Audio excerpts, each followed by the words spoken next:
affect health.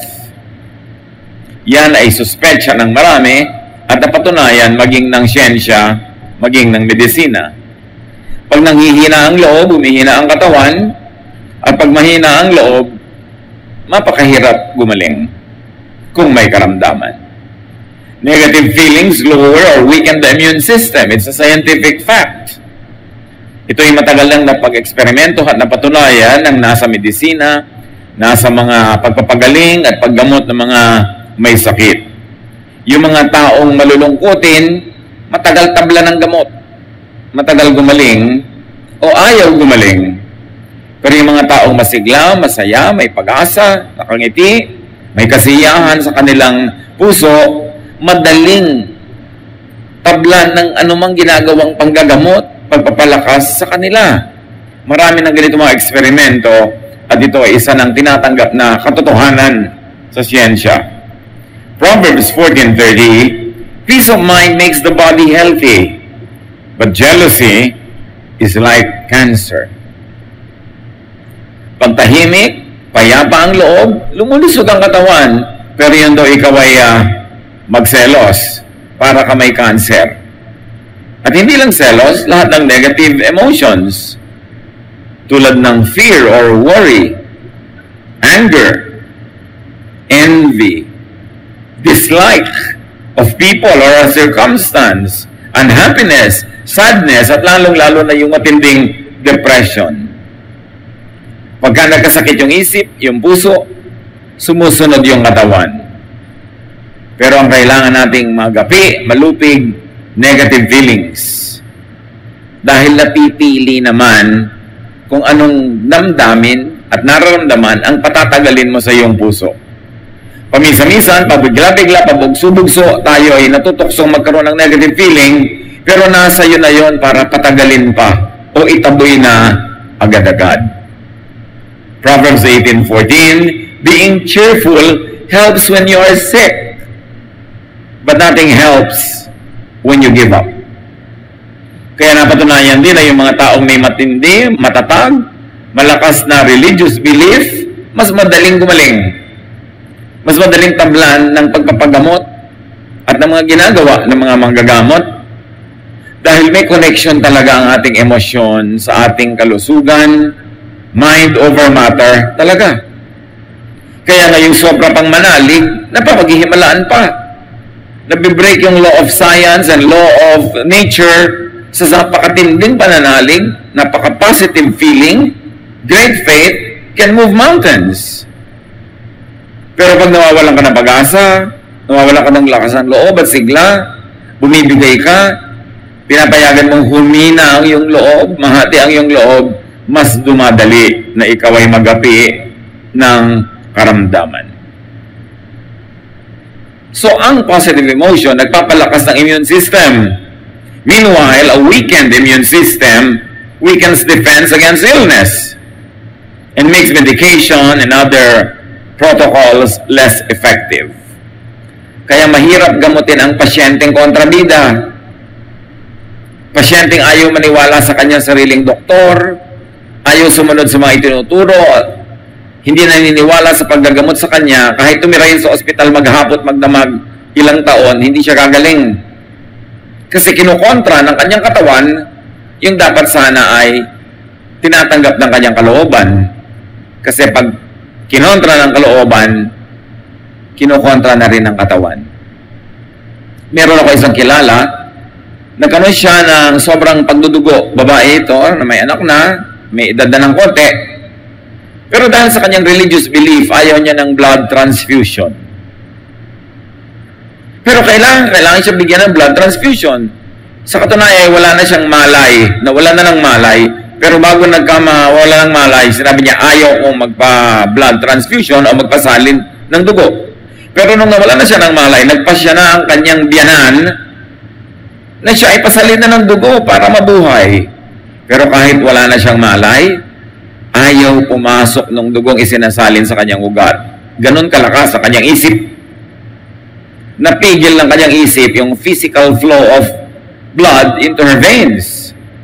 Well, needless to say, she died. Pero kasi nagpasya siya na ayaw niya. Malakas ang ating pag-iisip.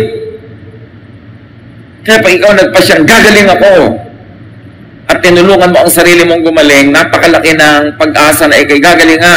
Pero yung hindi na ako gagaling, mahina na ako, wala na akong pag-asa, kahit malakas ang katawan mo, hihina. Talagang may kinalaman ang ating emosyon sa ating kalusugan. You are the captain of your soul. Feelings could be controlled, regulated. Feelings could be directed and even engineered. Pwede mong bigyan ng hugis ang iyong nararamdaman. Pwede mong patayin agad ang negative feeling, buhayin ang positive feeling, at pwede mo rin patayin ang positive feeling at ang buhayin mo negative kung anong gugustuhin mo. Dahil tayo nilikha sa wangis ng Diyos, may kapangyarihan ang ating espiritu, may kapangyarihan ang ating isip na may malaking magawa. Ecclesiastes 7:9, keep your temper under control. It is foolish to harbor a grudge. It is foolish to harbor any negative feeling beyond just grudge. Sabi niya, malaking kahalagahan na magtanim ng sama ng loob. Bili mo, nagtanim ka ng sama ng loob. Saan ka nagtanim? Sa puso mo. Saan mo itinanim yung sama ng loob? Sa loob mo. So, nasan yung sama? Nasa loob mo. Dala-dala mo kahit saan. So, it is foolish. May nagawa sa iyo mali ang isang tao, nagtanim ka ng sama ng loob, siya natutulog na mahimbing, ikaw hindi. Wala siyang kamalay-malay na negative pala yung feeling mo, ikaw walang ganang kumain, tumataas ang presyon ng iyong dugo, nasisira ang iyong kalusugan, kasi nagtanim ka ng sama ng loob. Mabuti sana kung sa kanya mo itatanim yun pero hindi naman sama ng labas yung itatanim mo, sama ng loob. Kaya yung matatampuhin, lagi nilang may hinanakit, laging may reklamo, laging may galit, laging mayroong unhappiness, hinuhukay nyo ang sarili nyong libingan. Sinisira nyo ang inyong sariling katawan. Pinadidilim nyo ang inyong sariling mundo. Pinapapangit nyo ang inyong sariling buhay. Kaya sabi, keep your temper under control. Keep your negative feelings under control. Ibig sabihin lang nun, kaya mong kontrolin kasi hindi naman sasabihin ng Bible kung hindi mo kayang gawin Yung nagagalit, alam nyo to, kayang-kaya nyong lalo pang galitin ang sarili nyo. Lalo't may kapangyarihan kayo, parang meron kayong kakayanang magalit, lalo kayong magagalit, lalong lalakas ang boses nyo, lalo kayong sisigaw, lalo kayong mananakit, lalo't kaya ng katawan nyo manakit. Ibig sabihin, ikaw din na nagpapalala ng feelings mo. Depende sa kung gaano kalaking lisensya ang ibinibigay mo sa iyong sarili para magalit. Nakikita niyo yung mga walang kapangyarihan, yung walang kaboses-boses, yung walang say sa buhay. Kahit magalit, tinitimpi niya. At dahil tinitimpi niya, hindi na lumalaki. Natitimpi. Kaya yung kapangyarihan, kayamanan, mataas na ranggo, sinasabayan niya ng godliness, godly self-control at humility. Kasi pag nagpadala ka sa yung yaman, yung kapangyarihan, yung influensya, lalabas ang pagkahalimaw mo. Ang dapat pinapalabas yung pagkaanghel. Kasi nasa iyo pareho yung dalawang yun. Ano ang palalakihin? Ano ang kukonsintihin? Yung init ng ulo? Yung galit? Sabi, kung matalino ka, you will practice self-control.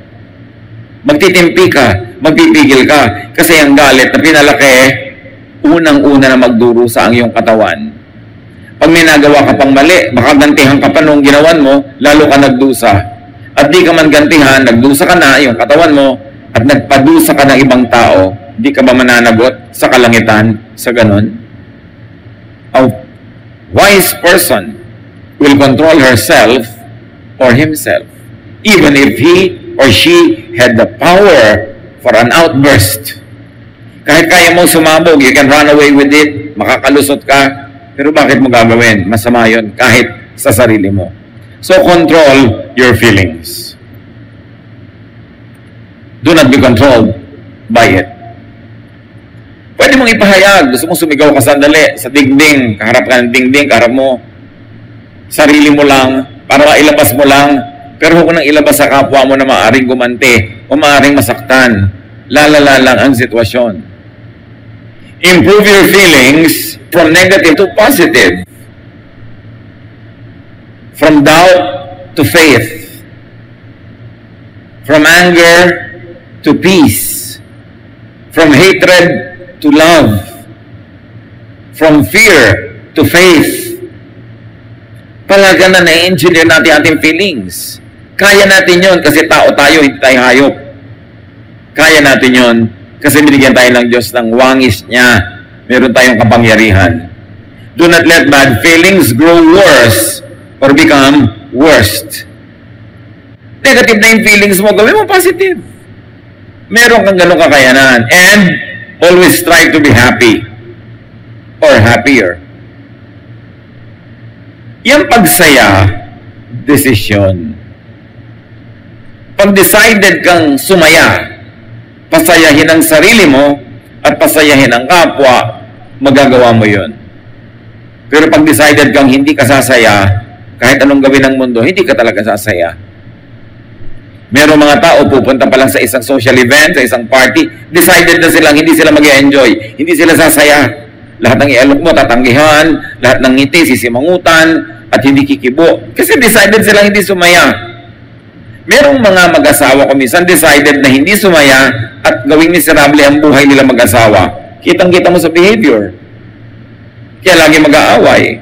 Naghahanap lang ng excuse para mang-away. May mga taong decided silang hindi sila sasaya. Pero bakit?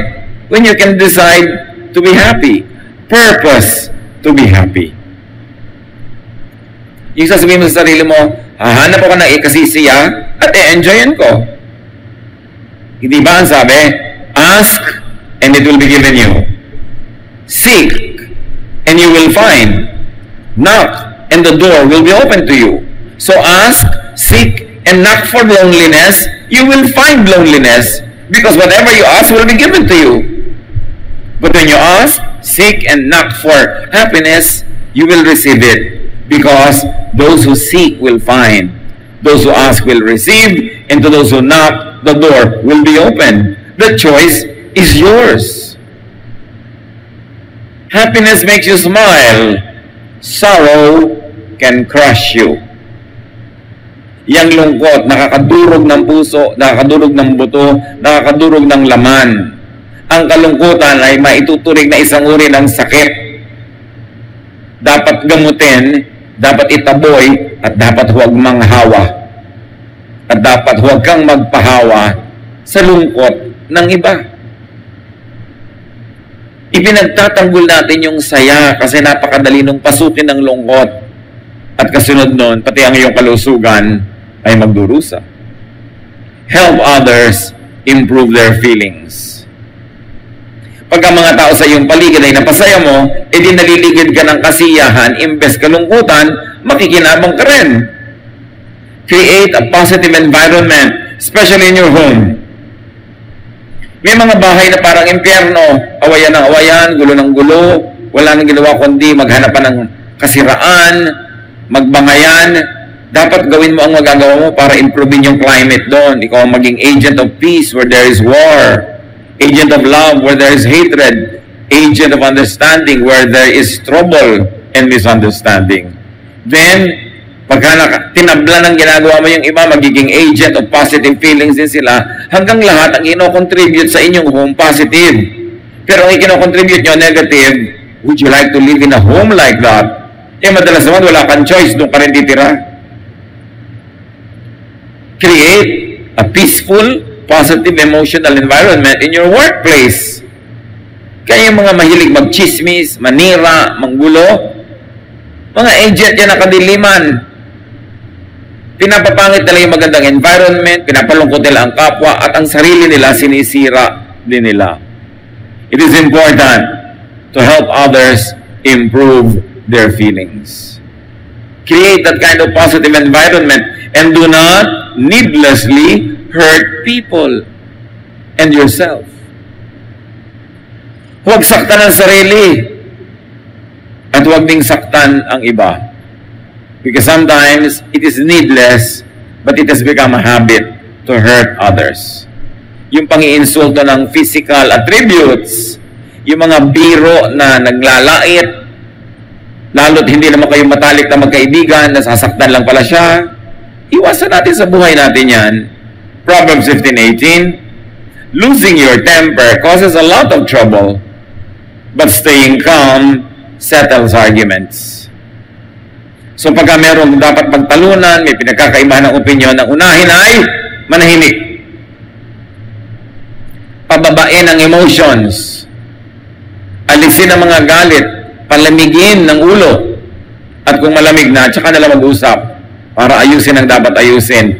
Pero walang naayos sa mga taong nag-uusap habang mainit ang ulo. Lumalala lang. Mas lumalaki ang damage at pare-pareho lang na nasasaktan at nagdurusa. And very especially, do not take revenge. Pag may nagawang mali, huwag mong gawa ng mali rin kasi pareho na kayong mali. Kanina mali siya, tama ka, pero mamaya pareho na lang kayong mali. At hindi na matitigil ang gawaan ng mali. Sabi nga ng iba, looking good is the best revenge.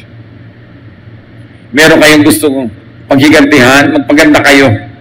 Yung ang ganda-ganda mo, habang miserable siya, yun na yung ganti mo. Eh kung pinaganda mo pa siya, natuwa siya sa'yo, di lalong mabuti. Kasi kung meron namang hindi maganda, nakikita mo lagi, hindi magdurusa ka rin. Kaya dapat pinapaganda natin ang kapwa, pinapaganda ang environment, para tayo nakikinabang. Ang tao lumulusob, pag naliligid siya ng magagandang bagay.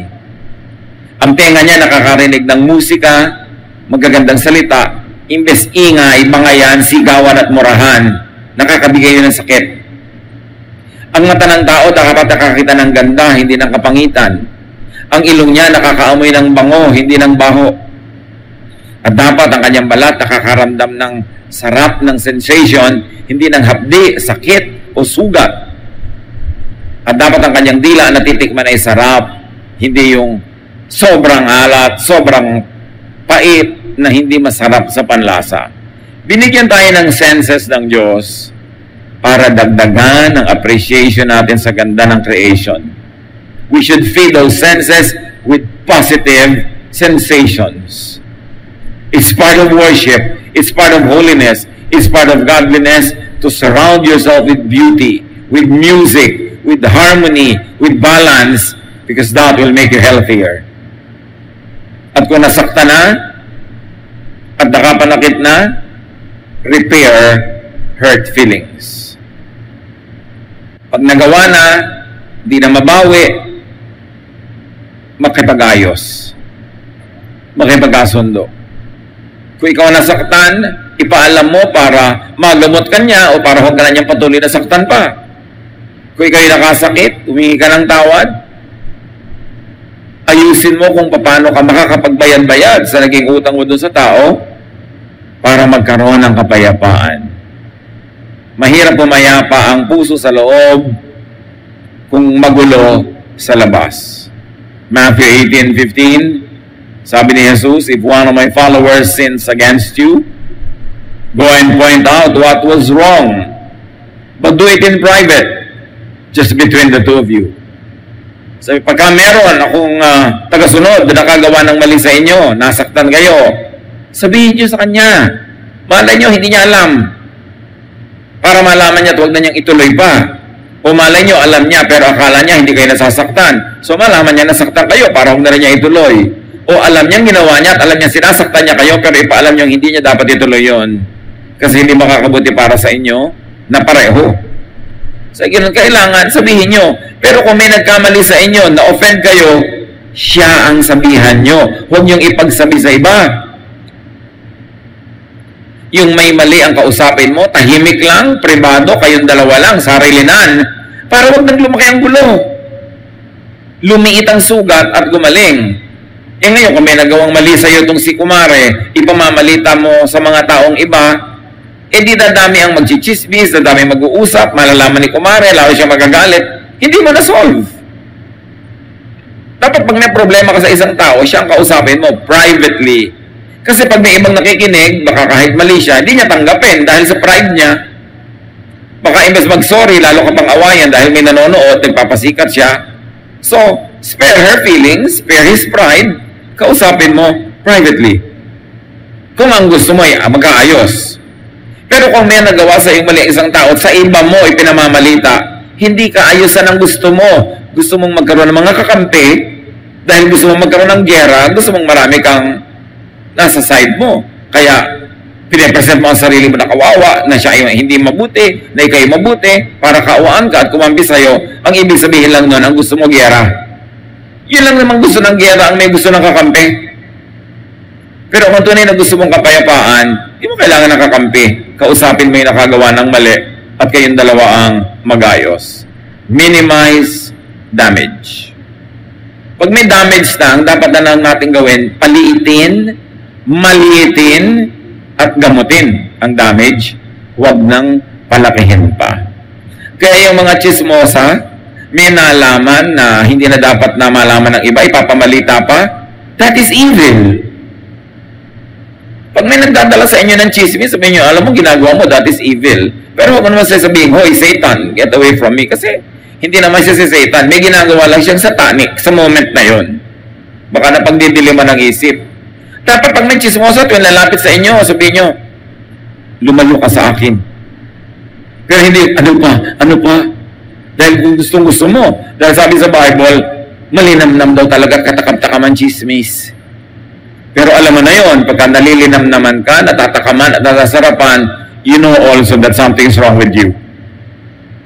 Dapat na o-offend ka sa chismis kahit totoo. At hindi ba na ipamamalita pa? Kasi gugulo, lalo sa workplace, sa mga magkakamag-anak, sa mga magkakapitbahay. Kaya ang pangit-pangit ang environment na ginagalawan natin dahil sa chismis. Pag may nagkamali, ano pang gagawin mo? Nagkamali na, kahit sisihin mo yan, gilitan mo yan, liigan mo, tantarin mo, hindi na pwedeng maitama yung mali niya. So, forgive others. Ang marunong magpatawad, yun lang ang matiwasay. Yun lang ang payapa. Yun lang ang malusog ang damdamin. Kasi, mapagpatawad ka mat hindi, ang daming gagawin ng tao na mali. Pero kung mapagpatawad ka, minimize lang ang negative effect on you. Pero pag dinamdam mo, nagtanim ka man ng sama ng loob, gumanti ka, lalo mong pinapasama ang iyong kalagayan. So forgive others and get forgiven. Lalo yung may mga sakit, dinala mo na sa lahat ng doktor, lahat ng ospital, hindi pa malaman kung ano yung sakit, kadalasan sa damdamin. Depressed lang pala, galit lang pala, namumuhi lang pala, nagsiselos lang, naiinggit lang pala. Kaya kung ano-anong sakit ang lumalabas sa katawan, ayaw lumabas sa test. Kasi hindi naman natetest ng mga laboratorio yung damdamin. Hindi nakikita sa x-ray yan. Kahit i-CT scan ka, hindi nakikita yung damdamin. Kaya sabi, ano kaya sakit nito? Ba't di natin malaman? Damdamin yun. Kaya mahalaga na malusog ang ating damdamin. At huwag manghusga ng kapwa. Kasi pag nanguhusga ka, ang tendency mo, magalit. Mali siya. Tama ako. Therefore, magagalit ako sa kanya. Unawain natin ang mga tao. Ang mga ginagawa nila may dahilan. May pinanggagalingan sila kung bakit sila nagkakaganon. Luke 6:37-38. Jesus said, don't judge others, and God won't judge you. Don't be hard on others, and God won't be hard on you. Forgive others, and God will forgive you. Napakalinaw dito na kung anong ginagawa mo sa iyong kapwa, yun ang gagawin sa iyo ng Diyos. So ang taong banal, nagpapatawad para patawarin siya ng Diyos. At kung di man siya banal, pero matalino lang siya, magpapatawad din siya, kasi patatawarin din siya ng Diyos. So, be holy and godly, but if you cannot always be holy and godly, at least be wise. What you give to the universe gives back to you. If you give rubbish and trash to the universe, that's what the universe will give you. Pag ginagawan mo ng masama ang paligid, yun ang gaganti sa iyo ng kapaligiran. Pero pag ginagawan mo ng mabuti, yun din ang igaganti sa iyo kasi may Diyos. There is God who is just. There is God who is all-knowing, who knows everything that's going on. Kaya ano man ang inuutang mo sa mundo, sisingilin sa iyo ng mundo. Ano man ang ibinibigay mo sa mundo, susuklian ka ng mundo. If you give to others, you will be given a full amount in return. It will be packed down, shaken together, and spilling over into your lap. The way you treat others is the way you will be treated. Kung paano mo itrato ang iba, ganun ka itatrato ng kalangitan. Kaya ganoon din sa pagbibigay. Sabi ko, magbibigay ka rin lang, damihan mo na, siksik, liglig, umaapaw. Kasi yung ibinibigay mo, yun din ang ibabalik sa'yo. So dapat godly ka, kaya ka mapagbigay, at kung hindi ka man godly, matalino ka man lang. Kasi yung itinatanim, inaani. When you give to the universe gives back to you in greater amounts. So feel good towards your health, your wellness, and your healing. Gano'n sa ating karami ang mga laging minararamdamang sakit ng ulo, sakit ng likod, sakit ng dibdib, na hindi na maipaliwanag ng siyensya at medisina. Baka naman negative feelings lang yan. Gano'n sa atin na hindi mapagkatulog. Yung iba naman, ayaw nang gumising pag nakatulog. Kabaligtaran. May emotional problem din yon. Lahat ng hindi balanced, hindi correct, meron yan emotional and spiritual equivalent. Dapat balance tayo. Panginoon, siyasatin niyo po kami. Sa bawat isang narito, kayong nakakaalam ng kalusugan. Kayong nakakaalam ng emosyon. Kayong nakakaalam ng laman ng aming puso, kung ito may pasalamat o reklamo. Ito ba ay pagmamahal o pagkamuhi? Ito ba ay galit? Ito ba ay kapayapaan o kaguluhan? You know what's in our hearts. Ang dalangin namin sa sandaling ito, Panginoon, patawarin mo kami kung sinisira namin ang aming sariling puso at katawan at kalusugan dahil sa negative emotion na iniimbento namin o pinapayagang dumapo at magtagal sa aming puso. Sa sandaling ito, mga kapatid, sa presensya ng Diyos na narito ngayon sa ating kalagitnaan, ilapit natin ang ating emosyon. Sino man ang magagalitin, tampuhin, madaling mainis, mahilig maghiganti, mahilig magtanim ng sama ng loob, may kinikimkim na mga galit, panibugho, inggit o selos, isuko natin lahat sa Panginoon. Hayaan natin na ang pagsusuko natin ng mga bagay na ito ay maging dahilan ng paglusog ng ating katawan, ng ating isip, at pagsaya ng ating buhay. Spend some time with the Lord in silence. Pasiyasat sa Espiritong Banal kung ang puso natin ay sisidlan ng mga negative feelings. Anger and all negative feelings are like acid. They destroy its container. And the container is our heart.